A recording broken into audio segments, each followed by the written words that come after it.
With the line with Silo now broken, nothing stands between the Red Army and Berlin.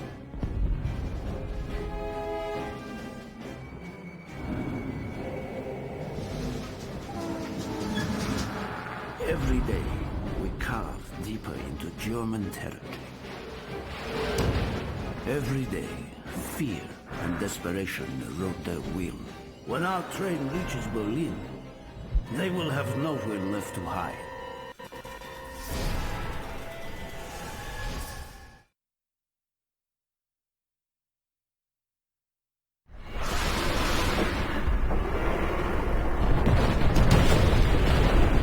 On your feet!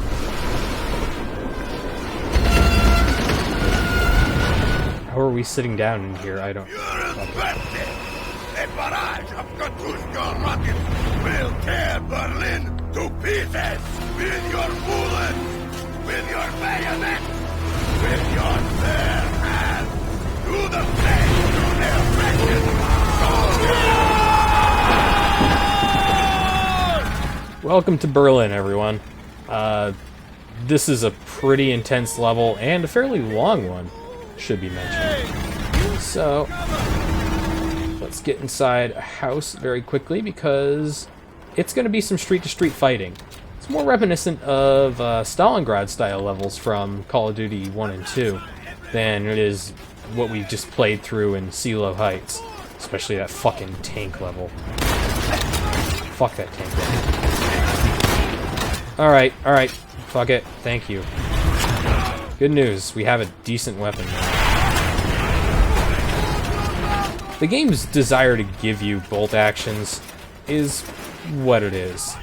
It's just not really a great option for how many enemies you fight anywhere in this game. And then I just got... yeah, I got Shrek'd. On the upper floor! Oh, yeah, right. Okay. So the thing about fighting in Berlin, there's a lot of guys with rocket launchers. A lot of them. And if you don't know where they are, and you don't take them out, you can be pretty fucked pretty quick. I would say they're actually your top priority when they're actually active. Because if you let them stick around, they can ruin your day one hit, no problem.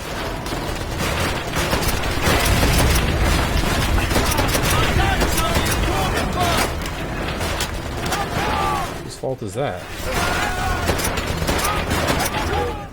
Let's see if we can't get a grenade in that window. Now we could also... there it is. Burn it all down! Well, that didn't work. The grenade travel arc in this is a little different than most other Call of Duty games for some reason. I can't explain it, it's just a little weird. The special grenades seem to fly further than the lethals. Although in this case, for Russians, all of them are lethals, but whatever. The point is, it's hard to tell sometimes. Eat death.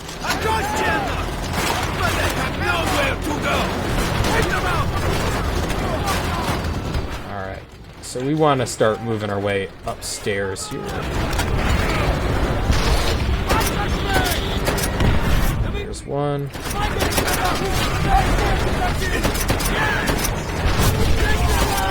So what Reznov wants me to do, and you probably couldn't have heard it because I could barely hear it, is grab this motherfucker and do this. Hey guys! Ooh, STG! I'm not gonna find enough ammo for this thing, but it's basically the World War II AK-47. Use as you see fit.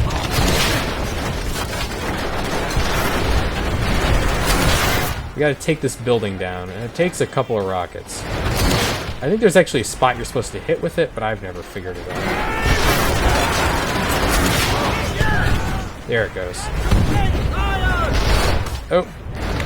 Better go pick up. Shit. That's bad.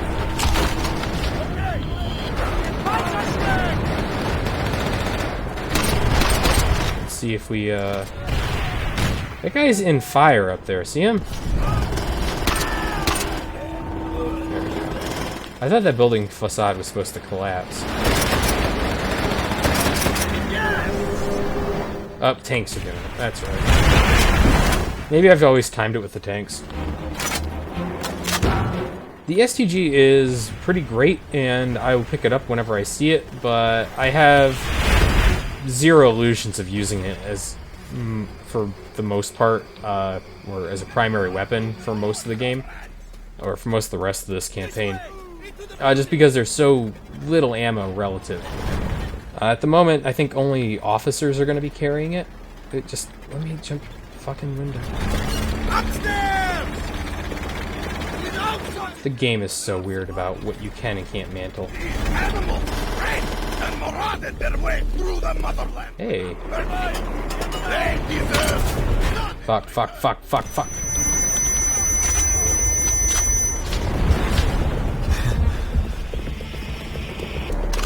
Yeah, sure. Why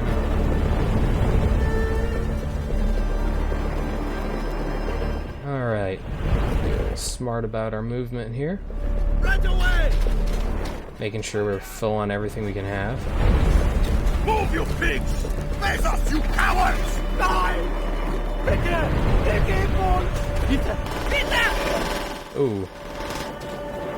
Well, that's some executions.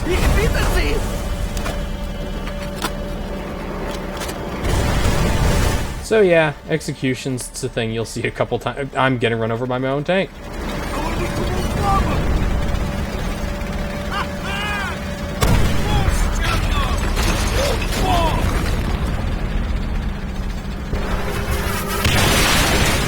Brute force. Get ready for the motherfucking asylum, yo. If you try to push forward here, it's a really good way to just get completely fucking ambushed. You saw I looked over here almost first thing. I may or may not have hit into this a couple times with no idea what I was going to run into or where I was getting shot from. But yeah, the asylum's crawling with assholes, and then this street is crawling with assholes. If you try to rush into the asylum yard from over there, 1, you can't fucking get in as far as I know. 2, you get waylaid by these douchebags. Alright, heat death robots. I gotta stop saying that. It has no fucking context to this game. Alright, we're gonna keep sniping those guys. Get these douchebags. Stop your fucking rockets. These guys have automatic weapons. Some of those sounds like STGs. 40. Please don't be able to shoot over that. Only in Call of Duty. Sure. Let's drop the MG for some MP40. Well, I just wasted almost all the MG. There we go. Got some STG ammo.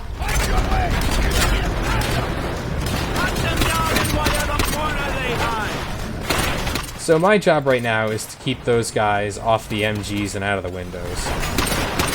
Without that, we're pretty fucked. I just need to weaken up the defenses in this yard here to the point where I can actually get through. He just threw that back at me. Can't throw that back, can you, bitch?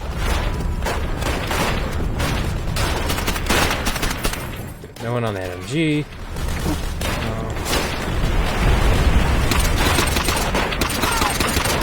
And just gotta fight our way through these last stragglers.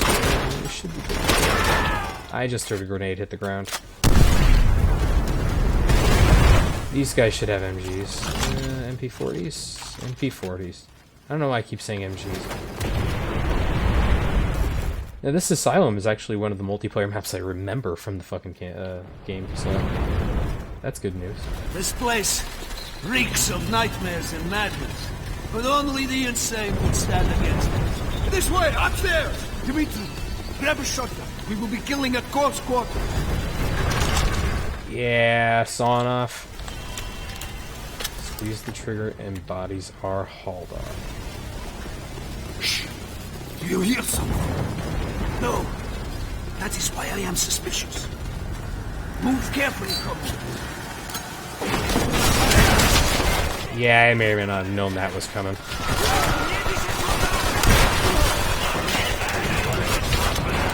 So, double barrel, like I said, there's like 2 shotguns in this entire game. The double barrel is 2 of 2.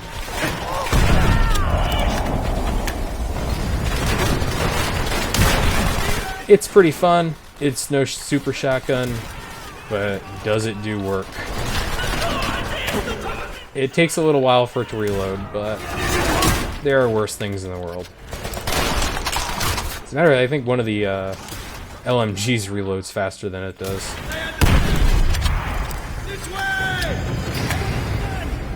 Alright, STG. I have full ammo for the STG, which is good, because I need some long-range fighting.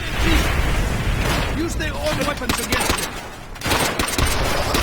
I just don't want to deal with that rocket. And so, if you weren't aware, this is the LMG that Reznov was talking about. The game doesn't really point you in the direction of things a lot of the time. And this is something I've talked about with the first one, or Modern Warfare, I should say, as well. It doesn't really give you those follow arrows, use arrows, and stuff like that you start getting in the Modern Warfare franchise around MW2. But it means that sometimes you don't quite understand what Reznov wants you to do. It sometimes means that you miss things because you're trying to find something, or you miss him say, hey, go use this thing, because the game is generally loud and the sound quality is kind of shit. Something you may have picked up, actually, in these recordings is just like this weird Christmas to Reznov especially. And I've listened back to it. That is just in the game. No matter how good the audio quality is, that's what it sounds like. And it doesn't sound like that in other games for me.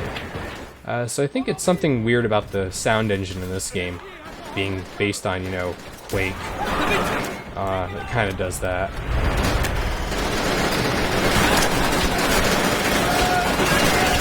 Ooh, might have worked. That was a dumb idea. For like a lot of reasons. Supposed to go around him and all. This is such a bad idea. Such a bad idea. Let's, there we go. That worked a lot better than my plan, which was originally, I guess, to get shot a bunch. After the war, Dimitri's going to have a really good lead return business, I think.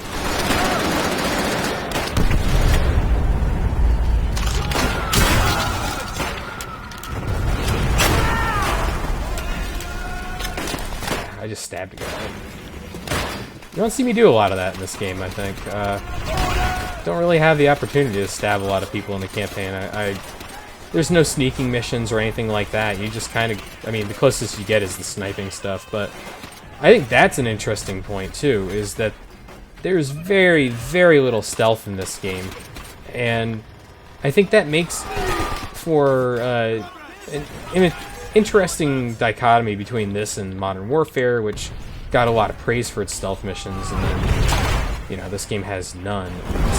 It's noticeable to a degree, I mean, but you think about playing Modern Warfare and having all gillied up, and the second mission, where you and you're going to meet Kamarov and all that stuff, where you're doing a little bit of stealth stuff on the way, like, that's some memorable Call of Duty missions. In this game, it's a lot of the same stuff. Like, again, I don't mean to be down on the game at this point, but I mean, I'm playing through it and all that, and I'm having a good time. I don't want to betray that fact or anything like that, but like, you think about it, there's not as many memorable moments in this as there are in Modern Warfare.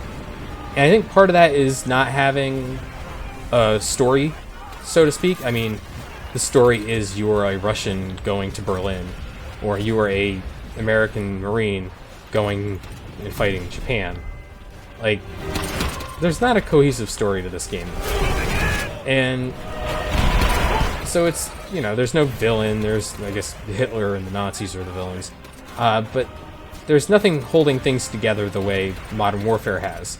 And so it makes it a little harder to sort of identify with the protagonists and to build up relatable and likable characters and character moments and stuff like that. I mean, God, the end of this campaign is fucking bullshit crap.